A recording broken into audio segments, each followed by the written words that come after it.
Hello friends, आज की class में हम अग्निवीर आर्मी जीडी के मैथ प्रैक्टिस सेट 8 को सॉल्व करने वाले हैं। चलिए क्लास को शुरू करते हैं।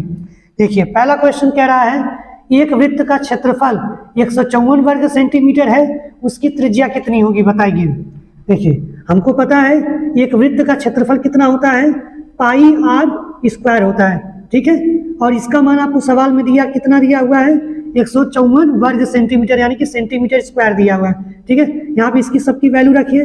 देखिए, पाई की वैल्यू कितनी होती है, 22/7, और यहाँ पे आर गुणे आर स्क्वायर बराबर 154, ठीक है। अब देखिए यहाँ से क्या कर सकते हैं हम, 22 से इसको कैंसिल कर सकते हैं क्या, क्योंकि 7 दूना 14, 7 दूना 14 यानी कि 7 बार में कैंसिल आउट हो जाएगा।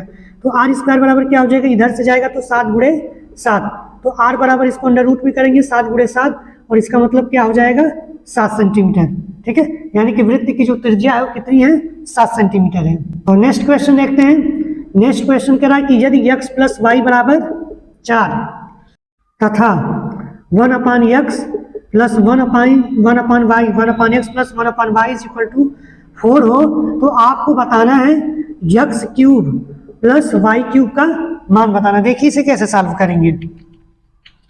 यहाँ से देखिए कुछ हमें मिल जाएगा क्या, जब यहाँ से हम इसको सॉल्व करेंगे, एलसीएम वगैरह लेंगे, तो यहाँ पे क्या मिलेगा आपको, x plus y upon x y is equal to 4, ठीक है। और x प्लस वाई की वैल्यू आपको पहले से ही 4 दी हुई है, यानी कि 4 upon x y is equal to 4। या यहाँ से आपको जब इसको ट्रांसफर करके इसको उधर ले जाएंगे और 4 को इधर भेजेंगे तो एक्स वाई बराबर डायरेक्ट आपका क्या आ जाएगा, ये 4 से 4 कैंसिल हो गया, तो एक्स वाई बराबर क्या बचेगा आपका, x y is equal to 1। एक रिजल्ट आपका ये आ गया, इसको ध्यान में रखना, ठीक है। और एक रिजल्ट आपको यहाँ पर मिला हुआ है। अब आपको एक फार्मूला याद होगा, x cube plus y cube का जो फार्मूला होता है ये क्या होता है, एक ब्रैकेट में एक्स प्लस वाई होता है और दूसरे ब्रैकेट में होता है आपका x square plus y square. जब वो प्लस आता है तो यहाँ पर क्या हो जाता है, माइनस एक्स वाई। लेकिन देखिए x square plus y square की वैल्यू आपको नहीं मिली है, लेकिन हम देखिए इसे ट्रांसफर कर सकते हैं। क्या हम इसे इस तरह से x प्लस वाई का होल स्क्वायर और माइनस 2xy लिख सकते हैं। आप कहेंगे लिख सकते हैं, ऐसा क्यों हो रहा है, क्योंकि हमको पता है कि x प्लस वाई का होल स्क्वायर बराबर होता है x square plus y square plus 2xy। तो x square plus y square उधर बराबर में रखेंगे तो माइनस 2xy इसकी साइड और क्या होगा, माइनस में ट्रांसफर हो जाता है, ठीक है। तो यहाँ से आपका नया रिजल्ट बन करके आ जाएगा x प्लस वाई, और यहाँ पर x प्लस वाई का होल स्क्वायर और यहाँ पे माइनस 3xy। अब देखिए सबकी वैल्यू आपको पता हुआ है, बस आपको पुट करते चले जाना है। x प्लस वाई कितना है, 4 है, x प्लस वाई यहाँ पे 4 है, तो यानी कि यहाँ पे 4 का स्क्वायर होगा, ठीक है। ऐसे लिख लेते हैं एक बार। और 3 गुणे यहाँ पे एक्स वाई की वैल्यू आपको कितना मिला हुआ है, 1, ठीक है। सॉल्व कर लीजिए, यहाँ पे कितना हो जाएगा 16, और 16 में से 3 एक कम 3 यानी 16 में से 3 जाएगा तो आपका कितना बच जाएगा, तो आप कहेंगे यहाँ पर आपका बच जाएगा 13, ठीक है। जब 13 बच जाएगा तो 13 का 4 में गुणा कर लीजिए, कितना आ जाएगा 52, यानी कि 52 आपका राइट आंसर हो जाएगा। नेक्स्ट क्वेश्चन देखते हैं। नेक्स्ट क्वेश्चन कह रहा है इनमें से कौन सी संख्या सबसे बड़ी 4 अंकीय संख्या है जो कि 88 से विभाजित होती। देखिए इस तरह का सवाल हमने पिछले प्रैक्टिस सेट में एक बार करवाया था।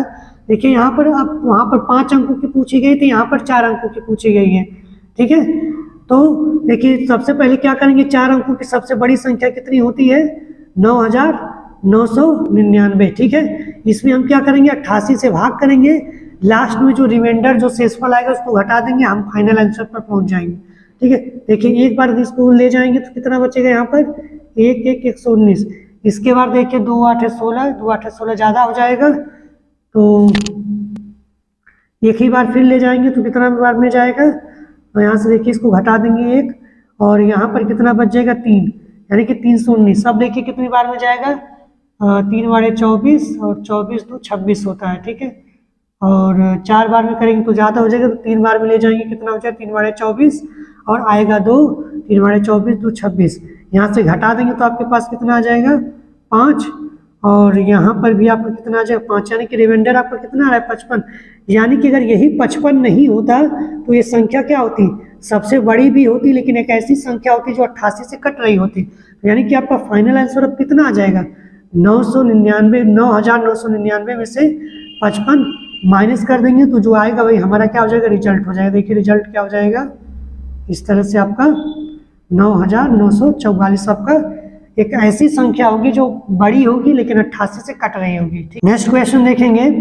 नेक्स्ट क्वेश्चन कह रहा है कि यदि a माइनस बी बराबर 9, यदि a माइनस बी बराबर 9 हो और a गुणे b यानी कि ए बी बराबर आपका 20 है तो a square plus b square का मान बताइए। देखिए बहुत ही सिंपल सवाल है, आपको पता है कि a माइनस बी का होल स्क्वायर बराबर क्या होता है, a square plus b square और यहाँ पर माइनस 2ab। वैल्यू पुटिंग कर दीजिए, सब जगह आ जाएगा। 9 का स्क्वायर बराबर इसकी तो वैल्यू हमको चाहिए ही चाहिए, माइनस 2ab बराबर क्या है, यहाँ पे 2 गुणे 20 कर दीजिए तो 9 कितना होता है 81 और यहाँ 20 गुना 40, जब इसको इधर लेके आ जाएंगे तो 40 प्लस हो जाएगा। ठीक है, और ए स्क्वायर प्लस बी स्क्वायर बराबर यहाँ पे क्या बचेगा 1 और 8 4 12, यानी कि आपका आंसर कितना होगा, ए स्क्वायर प्लस बी स्क्वायर की वैल्यू कितनी आएगी 121।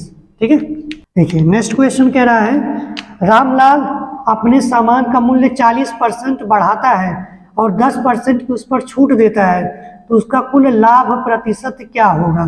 ठीक है, देखिए इसमें CP cost price, MP market price और मार्क प्राइस इन सब का रोल रहेगा। ठीक है, पहले देखिए वो 40% बढ़ा रहा है तो आपको पता है कि 40% किस पर बढ़ाया जाता है, बिल्कुल मार्क प्राइस पर बढ़ाया जाता है। ठीक है, तो अगर 40% का आप रेशियो फॉर्म लिखेंगे तो रेशियो कितने का रेशियो बनेगा, देखिए 40/100 करेंगे तो यहाँ से हम क्या कर सकते हैं 20 से दोनों को डिवाइड करेंगे तो आपका आ जाएगा 2 और 2/5, क्योंकि 20 का ऊपर नीचे गुणा करेंगे तो 40/100 हो जाएगा। ठीक है, यानी कि 40% का आपका रेशियो फॉर्म कितना आ रहा है 2/5।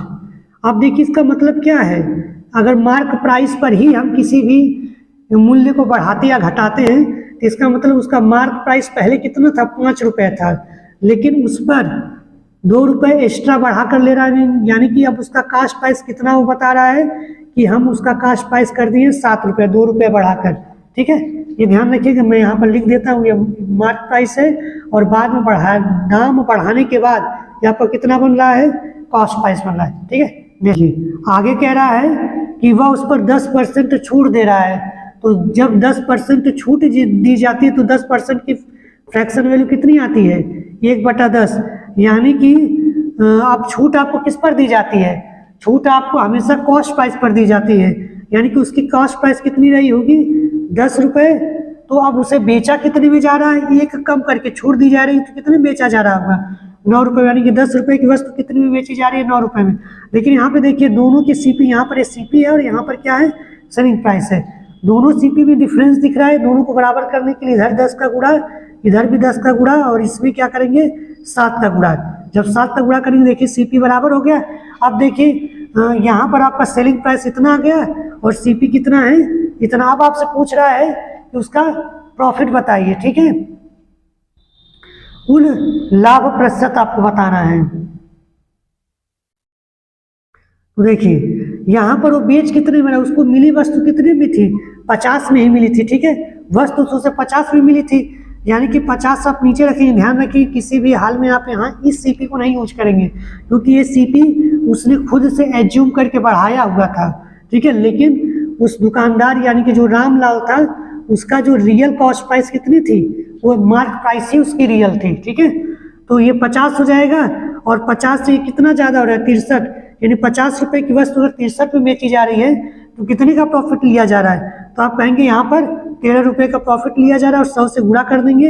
ये देखिए यहाँ से कट के कितना आ जाएगा आपका 26% का प्रॉफिट आ जाएगा। नेक्स्ट क्वेश्चन देखेंगे। नेक्स्ट क्वेश्चन कह रहा है कि यदि x + y = 5 है, यदि x + y = 5 है, x y = 10 है, तो आपको बताना है x² + y² का मान क्या होगा। ठीक है, बिल्कुल पिछले सवाल की तरह ही बिल्कुल है। ये आप देखिए कैसे करेंगे। x + y का होल स्क्वायर बराबर कितना होता है x² + y² + 2xy। अब x + y का मान यहाँ पे आपको दिया है 5 का स्क्वायर और यहाँ पे x इसका तो मान निकालना ही है हमको। ठीक है, और यहाँ पर 2 गुणे 10 कर देंगे तो यहाँ से देखिए 25 हो जाएगा, इसको इधर भेजेंगे तो ये 20 हो जाएगा, -20 होगा। देखिए गुणा करके भेज रहे हैं तो x² + y² बराबर यहाँ से आपका क्या आ जाएगा घटकर 5 आएगा। ठीक है, यही 5 आपका क्या होगा आंसर हो जाएगा। नेक्स्ट क्वेश्चन कह रहा है 10 पारियों के में एक खिलाड़ी ने औसत 56 रन बनाए हैं, और उसके बाद 11वीं पारी के बाद उसका औसत जो है 4 से बढ़ गया है। 11वीं पारी के बाद उसने कितने रन बनाए हैं ये आपको बताना है। देखिए 10 पारी में उसने कुल कितने रन बनाए हैं, कितने औसत से बनाए हैं, 56 के औसत से रन बनाए हैं। ठीक है, 10 पारी तक 56 के औसत, यहाँ पे देखिए औसत दिया हुआ है। 11वीं पारी में बोला जा रहा है कि औसत 4 बढ़ जा रहा है, यानी कि 56 से 4 बढ़कर कितना हो जा रहा है औसत, अब 60 हो जा रहा है। तो आपको बताना है कि 11वीं पारी में कितना बनाया होगा। देखिए इन दोनों का गुणा कर लेंगे कितना हो जाएगा, 560, और इसका गुणा करेंगे तो कितना हो जाएगा, 660।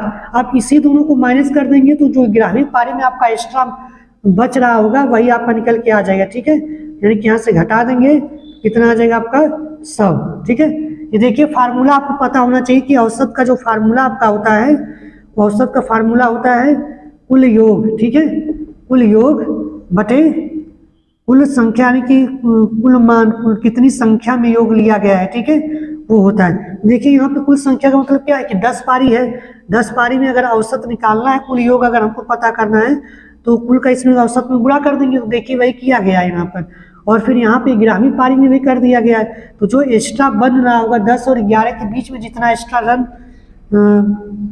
बनाया होगा उसको कैसे निकालेंगे, जो बढ़ा हुआ औसत है उसमें से छोटा औसत घटा देंगे तो आपको पता चले कि कितना रन एक्स्ट्रा बनाया था, जिसकी वजह से इसका औसत 56 से 60 हुआ था। ठीक है, नेक्स्ट क्वेश्चन देखेंगे।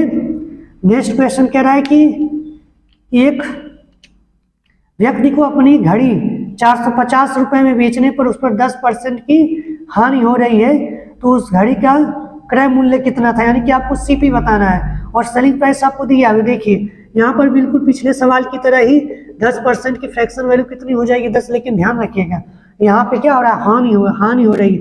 जब हानि हो रही है तो ये 3 वाला सीपी होता है, यानी कि सीपी कितना रहा होगा उसका 10 रुपये, और 1 रुपये की हानि हो रही है तो बेचा कितने में गया होगा, 9 रुपये में। ठीक है, बेचा कितने में गया होगा, 9 रुपये में, और इसी 9 की वैल्यू आपको सवाल में दे रखी है, कितनी दे रखी है, 450। अब देखिए 9 से कितना गुना है, तो आप कहेंगे यहाँ से ये 9 से 9 5 45, यानी कि 50 गुना है। इसका मतलब अगर सेलिंग प्राइस से रियल सेलिंग प्राइस रेशियो वाले सेलिंग प्राइस से 50 गुना ज़्यादा है, तो आपका जो रेशियो वाला सीपी होगा वो भी कितना गुना ज़्यादा होगा, 50 गुना ज़्यादा होगा। 50 गुना करेंगे 10 का तो कितना हो जाएगा, 500, यानी कि उसका जो क्रय मूल्य रहा होगा कितना रहा होगा, 500 रहा होगा। नेक्स्ट क्वेश्चन कह रहा है यदि किसी संख्या का 25% उस संख्या के 45% से 96 कम है। ठीक है, तो आपको वह संख्या बतानी। देखिए पहले मान लीजिए कि वह संख्या क्या है, मान लीजिए कि आप माना संख्या क्या है, वो संख्या आपकी यक्स है। ठीक है, जब संख्या यक्स है तो संख्या के 25% निकालने के लिए क्या करेंगे, यक्स का 25/100 जब आप निकालेंगे तो यहाँ पे देखिए काट लेंगे तो 1/4, यानी कि x/4 आ गया। क्या आ गया, उस संख्या का 25% कितना आ गया, x/4। इसी तरह आपको उस संख्या का निकाल लीजिए, कितना परसेंट चाहिए आपका, 45%। तो इसी संख्या का अगर हम 45% निकालेंगे कितना हो गया, 45/100। तो इसको देखिए काट लीजिए, तो हमको लग रहा है 5 से जाएगा, 5 में 45, और यहाँ पर कितना हो जाएगा 20, तो कितना आ जाएगा 9x/20। ये इसका 25% ऊपर आया हुआ है और नीचे आया हुआ है 45%।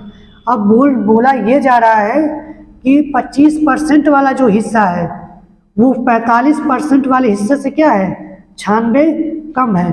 यानी कि अगर हम बड़े वाले रेशियो में से, बड़े वाले प्रतिशत में से छोटे वाले को घटा देते हैं तो दोनों का डिफरेंस कितना आ जाए, 96 आना चाहिए। अब यहाँ से इसको सॉल्व कर लीजिए, 20 और 4 का एलसीएम लेंगे, कितना आ जाएगा 20, तो यहाँ पे बचेगा 9x, और यहाँ पर -5x बराबर 96।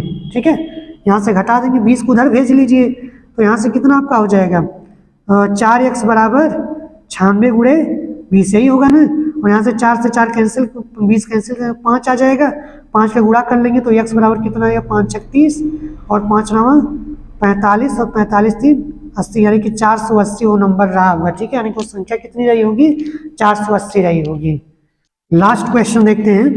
लास्ट क्वेश्चन कह रहा है कि यदि 10 आदमी एक कार्य को 4 दिन में समाप्त करते हैं तो 5 दिन में कार्य समाप्त करने के लिए कितने आदमियों की आवश्यकता होगी। देखिए सीधे वेरिएशन का सवाल है। ठीक है, आप पहले ये कंफर्म करिए कि अगर आदमियों की संख्या बढ़ा दी जाती है तो काम करने में कम समय लगेगा कि ज़्यादा समय लगेगा। तो आप कहेंगे कि अगर आदमी कम है तो समय क्या होगी, ज़्यादा लगेगी। आदमी कम है तो समय ज़्यादा, और अगर आदमी ज़्यादा है तो समय कम। आपको देखिए आदमियों की संख्या और समय में इनवर्स रिलेशन समझ में आ रहा है। तो पहले आप इसे लिखिए, कैसे लिखेंगे, 10 आदमी कितने दिन में काम खत्म कर लेना है, 4 दिन में। तो आपसे बोला जा रहा है कि x आदमी अगर इस काम को आपको 5 दिन में समाप्त करवाना है तो कितने आदमी की जरूरत पड़ेगी। देखिए आपको पता है कि रेशियो इनवर्स में चल रहा है, क्योंकि आदमी बढ़ेंगे तो समय घटेगा, और अगर आदमी घटेंगे तो समय बढ़ेगा। इसका मतलब अब जब भी ऐसी कंडीशन आती है तो रेशियो बगल वाले के डाटा को उलट कर लिख देते हैं 5/4, और यहाँ से सॉल्व कर लीजिए। x बराबर कितना आ जाएगा, 10 गुणे 4, और इसको देखिए 5x इधर जाएगा, लेकिन इसको हम डायरेक्ट इधर भेज देंगे तो कितना आ जाएगा, यहाँ से कट गया, यानी कि 8। यानी कि हमको कितने आदमी की जरूरत पड़ेगी, 8 आदमियों की। ठीक है।